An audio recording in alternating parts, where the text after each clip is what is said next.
Aguero scored 3 goals in it, and we were in the away end, and they come up at the end, and I felt like, Sergio, it's the Hacienda. It's me.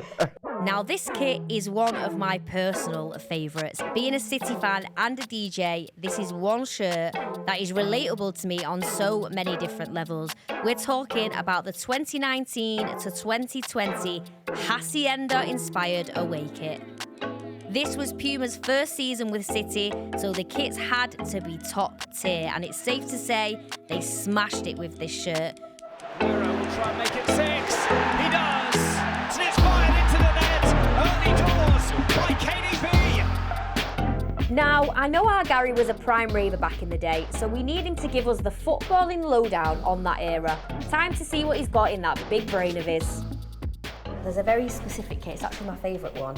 It's the 1920 away kit, not just inspired by Manchester City, but the city of Manchester, the Hacienda, the nightlife, the music, which is obviously, I'm a DJ myself, but the music is a massive part of Manchester culture, isn't it? Absolutely, and especially for City as well. The links between music and football and City in particular are brilliant. You know, we've got Mike Pickering, who obviously was a DJ at the Hacienda and key figure behind M People and so on, and he's a big City fan.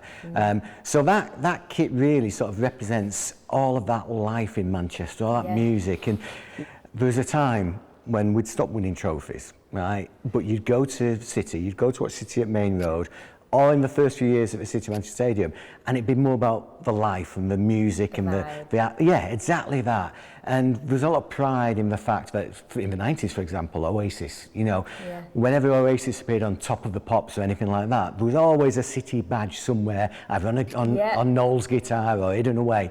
And so it was nice that kit sort of ties in directly with the Hacienda, with Manchester, and it's unusual. It was unusual then because football clubs would stick to their own traditions and not really think about the city in the same way.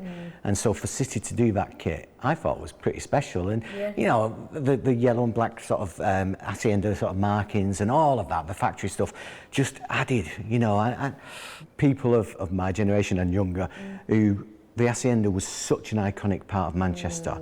And if you'd have asked anyone anywhere in the world really about Manchester, they'd have talked about football and they'd have talked about music. They'd have talked about Hacienda, they'd have talked about Tony Wilson, they'd have talked about the Stone Roses, they'd have talked about Oasis and all of that. And that's so important. When Puma launched this shirt, it was a complete change to our usual designs, but this did not stop its popularity. So we've also got this Hacienda shirt, well, Hacienda-inspired shirt, and it's obviously, it's not blue, it's not black and red, it's quite unique. Does this make it more desirable, would you say? Yeah, I definitely. And in terms of how rare it is, I know when I used to work in the warehouse goods in area, we'd rarely see this shirt ever. Yeah, because it's such a special shirt. I think it's unique in terms of the shoulder patches on it as well. A lot of shirts nowadays, you see, it's very templatey. Like a lot of teams have the same sort of template on a shirt. This just stands out from a City perspective. It's a very unique shirt. But the Hacienda, I've got to ask you as well, is this important to you in terms of Manchester culture? Do you think that helps it as well? Yeah, definitely. But I think to be honest with that specific shirt, I think the fact it was worn in the Carabao Cup final is a big one as well. Yeah, more so than going out raving. Yeah. Fair enough. It's Sterling! Now, this is one I've been very excited for. As a DJ and Man City fan, as well as myself, who would we chat to other than the one and only Manchester music icon, Mike Pickering? So, Mike, thank you for joining me at the Man City offices today. Pleasure. You're the only person that I could speak to about this shirt. It's obviously the Hacienda-inspired shirt with the stripes on the sleeve. Fan favourite, I must say. Yeah, I think it's the best. Well, I would say this, but apart from the red and black, it's the best away kit we've had by a million miles. And yeah, when I saw it, I was like, oh my God. From the DJ booth at the Hacienda, that my gods would have been donning these shirts, you know what I mean? I was like, oh my God, I was emotional. I just was interested to hear how you think music links to football. They've always been one and the same thing. Yeah. So in the old days, we used to all meet in a pub called the Gardener's Arms in Rusholme, quite near Main Road. Yeah. And there'd be me, Rob Gretton, New Order, Johnny Marr, Wow. Mark what a table. Marquis Smith from the Fall, Oh, my Lord. occasionally.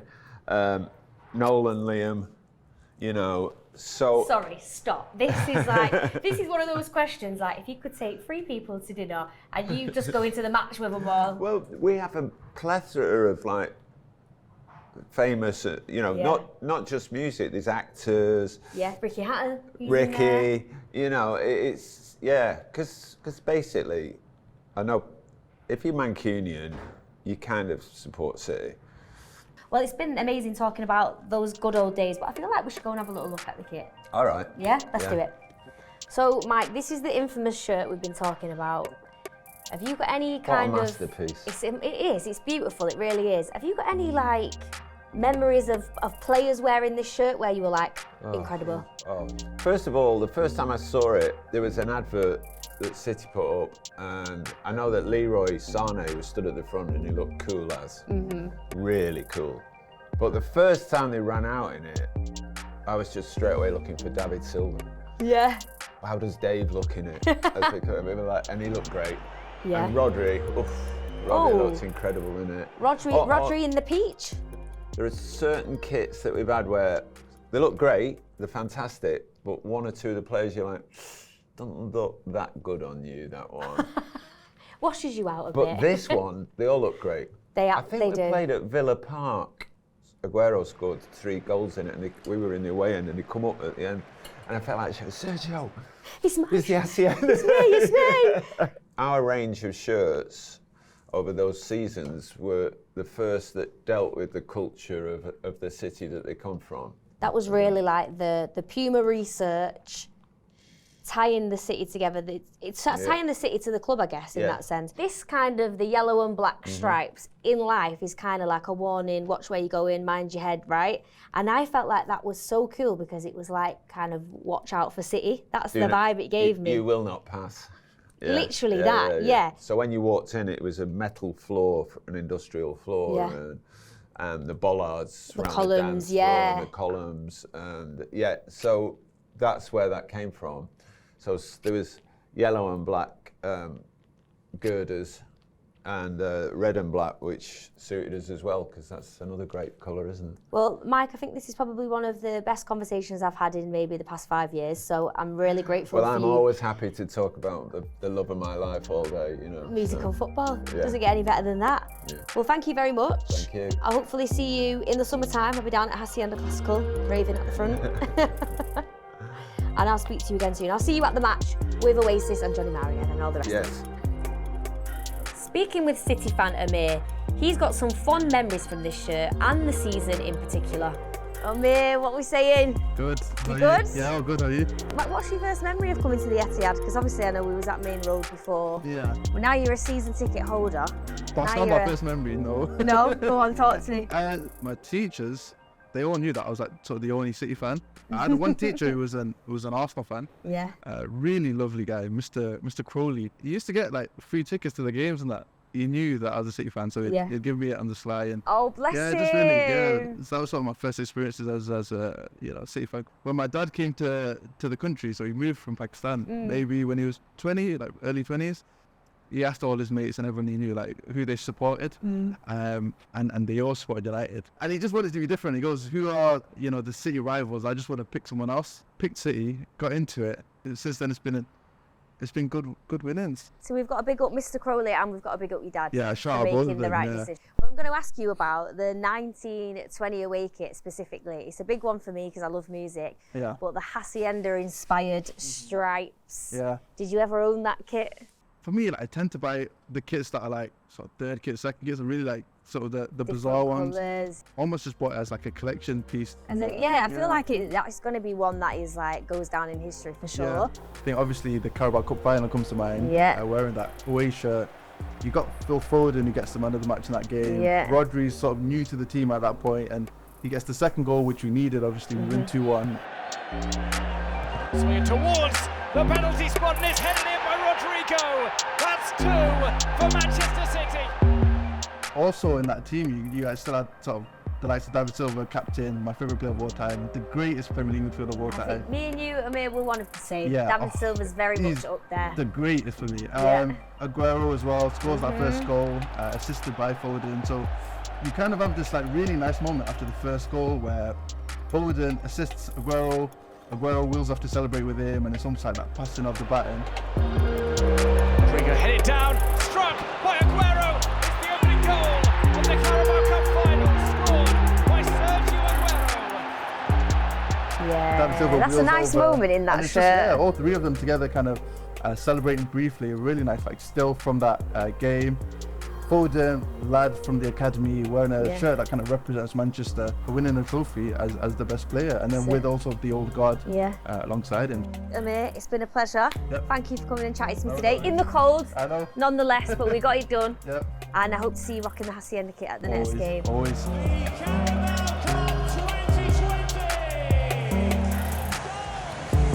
Blues are League Cup champions once again. Now, to give us the real scoop, let's talk to Puma's very own Josele and Alonso. So let's talk about the 1920 away kit, because this was Puma's first season with City, right? So was there pressure to get this spot on? Yeah, there was a lot of pressure, of course, being the first year of the partnership. The away kit is becoming more and more relevant towards the fans. So we really took the time to do some research, focus group. I remember I traveled with our designers around Manchester to see where we can get the inspiration. Why did you decide to go with that theme then?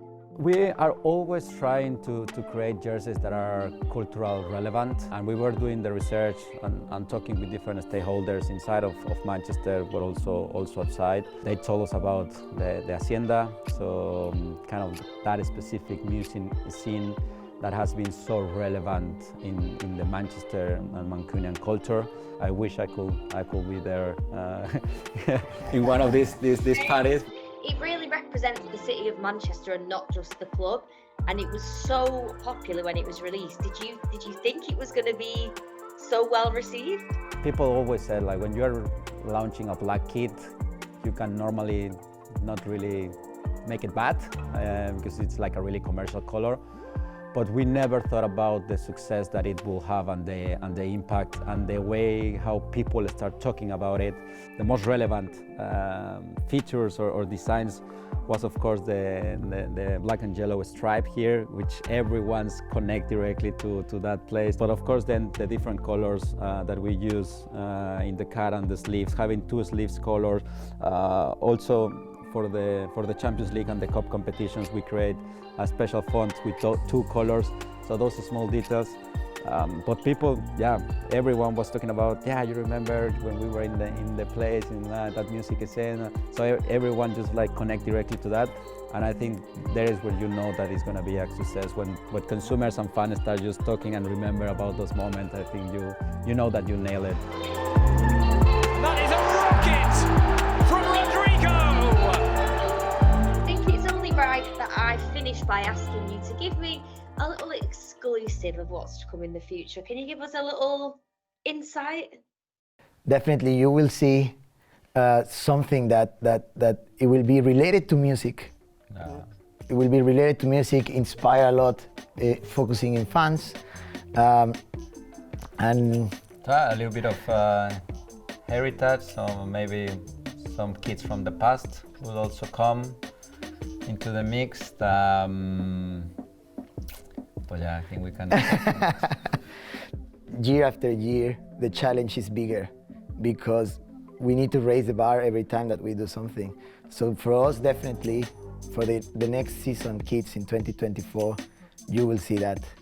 Well, that's good enough for me, guys. I appreciate you taking the time out of your day and coming and chatting to me. Apparently, you're telling me the weather in Manchester is lovely today, so you guys can go and enjoy it now, can't you? Yeah. Thank you very much. Thank you for having us. Thank you for having us. Thank you. It was lovely Thank chatting you with so you. much. Thank you. It's been lovely.